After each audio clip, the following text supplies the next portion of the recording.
Kenapa kita mulai dengan begitu? Assalamualaikum warahmatullahi wabarakatuh. Saya sengaja mulai begitu karena kita akan bicarakan sesuatu yang mistis ya. Mistis tapi teknis. Kenapa? Berbekal dari berita ini, Jokowi sebut pejabat di Indonesia banyak yang percaya tahayul. Nah, ini bagian kedua dari pembicaraan kita soal IKN. Ibu Kota Negara Nusantara yang sudah kita bahas sebelumnya. Sebelumnya kita bahas soal teknis IKN. Bagaimana IKN itu melanggar yang namanya aturan ketika rapat paripurna harusnya diisi oleh 575 anggota, hanya diisi oleh 77 anggota secara fisik. Itu kan hanya 13% yang datang. Tapi diakal-akali dengan 190 orang hadir secara online kok. Online gimana? Online itu kan bisa diakal-akali. Nah, tapi itu akal-akalan secara IT, secara teknologi. Sekarang ada akal-akalan secara mistis, ya. Nah, kita ingat bagaimana IKN itu dulu dirancang dan kemudian dibuat. Kita nggak akan pernah lupa bagaimana ada kelakuan, ya, bekas presiden yang waktu itu, nah kayak gini nih, sok-sokan mau sendirian di IKN, jalan-jalan sendiri di foto. Ini sih kurang lucu. Ini lebih lucu. Nah, ngapain juga dia sendirian di tenda kayak ini ngerepotin aparat saja. Ya, memang betul ini tendanya katanya tenda bekas bencana. Tapi juga kan bisa digunakan untuk bencana yang lain. Apa IKN itu bencana? Ya, kan IKN bukan daerah bencana. Ya, ini kan merepotkan semuanya. Dia sok berlagak sendiri. Kemudian ketika malam, nah nih, ketika malam dia merepotkan. Dia kelihatannya nyaman. Iya, dianya nyaman. Pas Pampres dan seluruh orang yang mengikutinya kan nggak nyaman. Ya, inilah kelakuan dari bekas presiden waktu itu. Ya, kemudian dia seolah-olah ingin mendapatkan inspirasi dari sana. Lucunya waktu itu apa? Sebenarnya kan waktu itu sedang ada protokol COVID. Kalau protokol COVID, ya betul dia pakai masker. Tapi kan kita lihat sebenarnya banyak orang yang juga nggak pakai masker waktu itu. Ada. Jadi kan lucu kan, apa yang dia lakukan itu sebenarnya bertolak belakang. Kita bicarakan sekarang, apa yang terjadi di IKN. Saya kemarin ketika dalam konten SMK, itu banyak yang mengkritik. Mas, nyatanya Jokowi nggak nari-nari loh pada saat peresmian SMK. Oke, sekarang kita lihat ya. Ini kan acara waktu peresmian SMK waktu itu. Nih, ini si Andi Aswan, laki-laki Andi Aswan lagi. Dia kan waktu itu bilang, Roy Suryo nggak diundang. Pikir kalau kita nggak diundang, sebagai orang nggak diundang, masa duduknya di sini? Kalau orang nggak diundang, masa menyerahkan naskah yang kemudian dibaca oleh Jokowi? Kan nggak mungkin. Naskah dia itu saya memang yang buat. Ini adalah isinya tentang sejarah mobil pertama Indonesia, bukan karya, yang dibeli oleh Sri Susunan Pakubuwono ke-10 di Solo. Namanya Benz Python, produksi tahun 1898. Karya Benz, dan itu memang Benz Python itu mobil pertama Indonesia. Dan kemudian ketika upacara untuk esoknya perjalanan SMK, ini lihat, ini ada ritual. Kalau orang mengatakan, wah itu kan ritual, mana? Ini memang ritual. Nih ada mandi kembang, kemudian ada tari-tarian. Dan saya waktu itu mengatakan Jokowi pun menari waktu itu. Memang ada penari aslinya, tapi Jokowi pun juga menari. Ya, jadi ini fakta, nggak bisa lagi dihindari. Saya ada di situ. Pak Kiat yang ditanya oleh si Andi Aswan pun juga di situ. Tapi coba Pak Kiat sendiri mengatakan, kalau saya bongkar cerita dari SMK ini, ya, nah itu akan geger nanti pemilu tahun 2029. Lah kan sudah jelas. Makanya Pak Kiat bongkar saja soal SMK ini. Ngapain takut dengan si Andi Aswan itu? Nah, kita kembali soal IKN. Teman-teman semua, IKN yang awalnya dirancang secara bagus, ya, dan itu ada sayembaranya. Sayembara IKN itu diikuti dan ada pemenangnya waktu itu. Ini konsepnya bagus. Ada kawasan Nusa, ada kawasan Bangsa, ada kawasan Banua. Tapi akhirnya apa?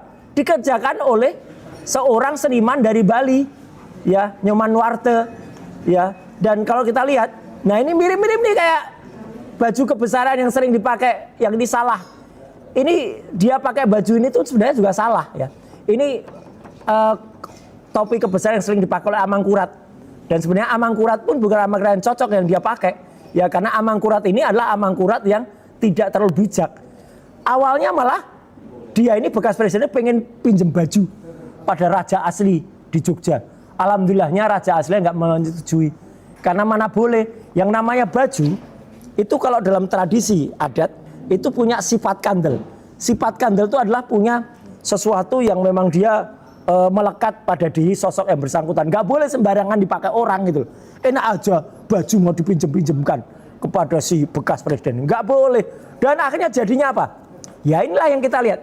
IKN itu kalau kita lihat, wah dari jauh, mana ada nih gambar burung Garuda.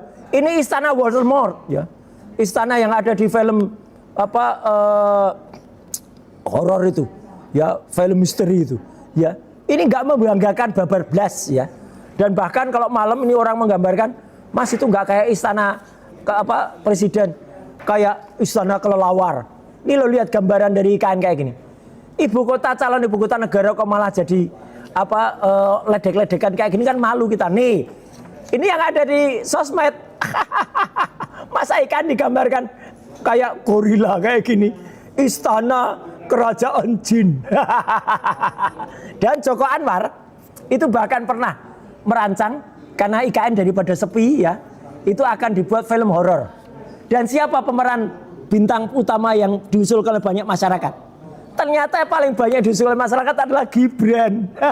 Jadi Gibran cocok untuk pemeran bintang utama film horor di IKN itu.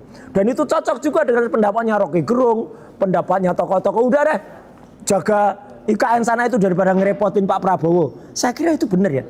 Daripada ngerecokin Pak Prabowo, daripada kemarin malah katanya ngasih public speaking kepada anak-anak Pontianak yang nggak jadi menang lomba cerdas. Saya bisa bayangkan gimana cara dia ngasih public speakingnya ya, gitu loh. Speak aja nggak bisa mau ngasih public speaking, ya kan konyol banget itu. Oke, kita kembali ke soal-soal yang horor di IKN. Sedih loh saya baca berita ini. Cara mistis memulai proyek ibu kota negara. Gimana sih? Katanya percaya kepada Tuhan Yang Maha Kuasa, Allah Subhanahu wa taala. Kalau percaya kepada adat, oke. Adat itu ada, adat istiadat atau ada kearifan lokal, tapi tidak harus dimistiskan dan tidak harus kemudian itu digunakan diglorifikasi seperti ini. Titik nol di IKN itu kemudian ada upacara namanya upacara kendi. Ingat kan upacara kendi yang digunakan? Jadi setiap kepala daerah diminta membawa air dari daerahnya masing-masing. Waduh, ini tuh sudah era di mana orang bicara IT, orang bicara hyperloop, bicara kemudian soal-soal yang high tech, masih bicara kayak gini. Ya, kalau digunakan ini untuk menghargai kearifan lokal, kearifan yang lokal di daerah itu. Saya kebetulan lahir dari area seperti itu. Yang kita hormati itu kearifan lokal untuk daerah, bukan membawa air dari segala daerah ke situ. Itu namanya bukan membawa kearifan lokal, tapi merusak kearifan lokal ya. Kearifan lokal itu misalnya ada air dari 7 danau. Ya, danaunya di wilayah itu, bukan kemudian danau dari wilayah-wilayah lain kemudian dicampur, yang nggak akan ketemu. Makanya kemudian ketika pada bagian pertama sebelumnya saya kan bicara yang katanya ramalannya Kalimantan itu tidak akan ada gempa. Nyatanya ada gempa. Meskipun kita tidak minta gempa, tapi kan Tuhan Yang Maha Kuasa Allah Subhanahu wa taala kan kalau sudah menakdirkan sesuatu kan nggak bisa kita lawan gitu ya. Nah, coba kita lihat satu persatu. Bagaimana cara mistis memulai proyek ibu kota. Ini menyedihkan sekali. Dan ini jadi olok-olok. Tidak hanya di Indonesia tapi di seluruh dunia. Makanya IKN sampai sekarang juga nggak jalan. Ya gitu. Karena apa? Takut justru investor-investor itu. Ya, cara memulai ibu kota kok kayak gitu. Memulai ibu kota itu adalah dengan misalnya waktu itu kan ada proyek yang kemudian digagas oleh insinyur-insinyur misalnya dari Bandung untuk dibikin metaverse-nya dulu. Nah, itu cocok. Dengan metaverse 5.0, orang bisa merancang nanti IKN itu kayak apa. Kemudian bisa dirancang dulu secara digital, bisa dirancang dulu secara telematika, bisa dirancang dulu secara IT. Bagaimana nanti akan di sana, dan kemudian tidak akan banyak proyek-proyek yang kemudian jadi kelinci percobaan. Contohnya apa? Rail bus. Yang katanya tuh rail bus itu bus yang berjalan tanpa rel. Akhirnya apa? Ternyata tuh bus pinjaman dari China. sekarang sudah dipulangkan ke China. Ya, karena ternyata itu hanya bus yang panjang, kemudian tidak pakai rel. Ya iya, wong namanya bus panjang ya nggak pakai rel. Ya, tapi kan sekarang akhirnya itu pulang. Konsep yang namanya di sana akan ada 70% kendaraannya EV atau electric vehicle. Mana buktinya? Nggak ada. Kemudian bandara, Boncas juga bandara yang dirancang bandara VVIP. Kita kan tahu, saya kebetulan pernah di Komisi 1, ya, komisi yang menangani juga masalah luar negeri, masalah juga teknis, hal semacam itu, masalah pertahanan keamanan. Kan tidak mudah izin bandara itu. Bandara umum beda dengan bandara khusus, bandara VVIP. Tadinya kata dirancang bandara VVIP, terus diubah katanya mau bandara umum. Ya nggak mudah merancang mengubah semacam itu. Dan kalau kita lihat, nih, ketika tengah-tengah pesta pun, akhirnya ada Gubernur Sulawesi Tengah, ya ini ada namanya, tumbang ketika habis acara. Ya mungkin dia nggak kuat menyaksikan adanya gelombang mistis atau adanya ritual mistis kayak gitu. Jadi sekali lagi teman-teman, saya adalah orang yang memang berasal dari lingkungan seperti itu. Saya lahir di Jogja, dari Keraton Puro Pakualaman, dan saya Bupati Sepuh di situ. Tapi saya melihat apa yang ada dilakukan di IKN waktu itu adalah terwelu. Terwelu itu apa? Terlalu. Ya, membagongkan itu ya. Ya, artinya apa? Sama sekali tidak membanggakan kita. Sama sekali justru memalukan. Ya, Indonesia yang katanya mau berjuta-juta tinggi, ya makanya investornya nggak jadi pada datang, pada lari. Sekarang IKN itu kasihan kepala otoritas IKN-nya, ya kasihan Pak Basuki, kasihan juga staf-stafnya yang sedemikian rupa kemudian membuat IKN itu tetap bisa dipandang. Dan kalau kita lihat bagaimana ketika perayaan yang katanya dulu 17 Agustus 2024 kan cita-cita dulu ketika sebelum lengser kan dia gitu. Upacara kenegaraan diselenggarakan di IKN. Nah, 2024 itu kan dipaksakan sekali itu. Bagaimana ritual bendera pusaka dibawa dengan ritual ke IKN. Coba lihat kenyataannya apa? Keterbukaannya 0,0. Televisi nggak boleh ada yang meliput supaya nggak ketahuan. Karena kalau sampai di IKN, mereka akan tahu bahwa tiang-tiang yang ada itu tiang-tiang dekor, tiang-tiang properti. Itu bangunan utamanya belum jadi. Itu masih poster. Ya, itu pekerja sana yang cerita ke saya. Itu masih poster, kemudian dilapis dengan vinil, sehingga kalau dari jauh kelihatan, gedungnya udah jadi. Padahal belum jadi apa-apa. Itu baru backdrop yang ada. Makanya nggak boleh ada TV yang meliput. Ya, selain TV asli. Dan kenyataannya, tahun 2025, upacara kemerdekaan tahun lalu. Di mana upacaranya? Nggak di IKN. Kembali ke ibu kota negara Republik Indonesia yang kita hormati bersama, yaitu Jakarta. Apa gunanya kalau gitu ada IKN ya? Kemudian kan malah double biaya, double anggaran, merugikan masyarakat. Terus mau dipakai untuk apa? IKN akhirnya jadi apa? Saya nggak bicara yang lebih buruk ya. IKN itu halnya kan sekarang terkenal ya sebagai tempat bagian ya ada plus-plusnya lah gitu. Kalau malam ya karena wajar ke tempat di mana kalau itu kosong kan pasti ada juga orang nyari-nyari kayak gitu. Kemudian kan sampai akhirnya timbul cerita-cerita lucu-lucu di sana, ya. Kemudian kan ada para pekerja di sana. Kemudian saking bingungnya, akhirnya dia tanya ke orang-orang di situ. Gimana caranya itu pada ternyata? Itu loh, kan ada kuda di situ. Wah, terus akhirnya dia sama kuda. Padahal diketawain sama teman-teman pekerja yang lain. Kamu tuh bodoh banget. Kenapa kok sama kuda? Naik kuda itu pergi ke desa sedekat ya. Desa setempat tuh banyak di situ gitu loh. Jadi bukan sama kuda gitu loh. Aduh. Jadi cerita-cerita kayak gitu malah berkembang di IKN. Belum lagi tikusnya.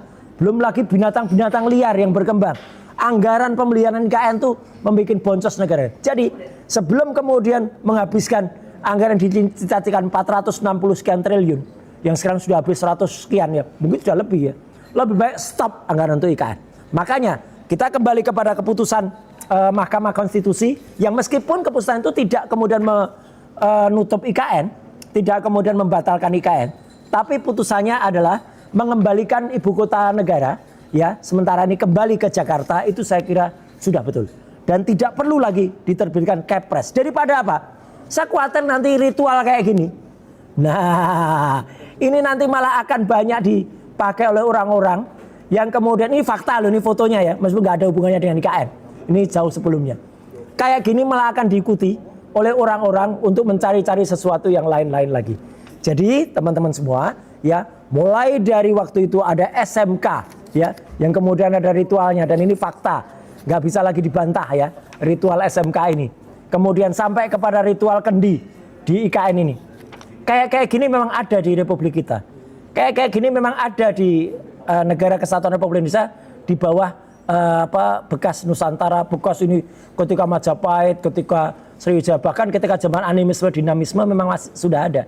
Tapi ini nggak apa-apa, ini dihormati, tapi tidak perlu kemudian ditonjol-tonjolkan atau bahkan dibawa-bawa lagi ke sesuatu yang sekarang kemudian terlalu diagungkan.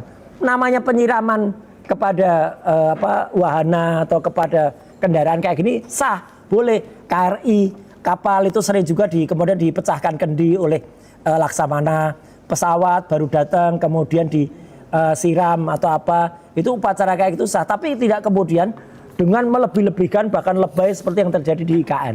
Akibatnya apa? IKN kemudian timbul keputusan dari Mahkamah Konstitusi atau MK yang barusan hari Selasa yang lalu, yaitu apa? Mengembalikan ibu kota kembali ke daerah khusus ibu kota Jakarta sebelum ada Kepres lagi. Jadi daripada kemudian kita bicara hal-hal yang mistis, hal yang lebih bagus, makanya kita bisa belajar dari ini semua bahwa apa yang dikatakan itu harus sesuai perencanaan. Apa yang dikatakan harus sesuai dengan ada yang di pikiran kita, pikiran bersih.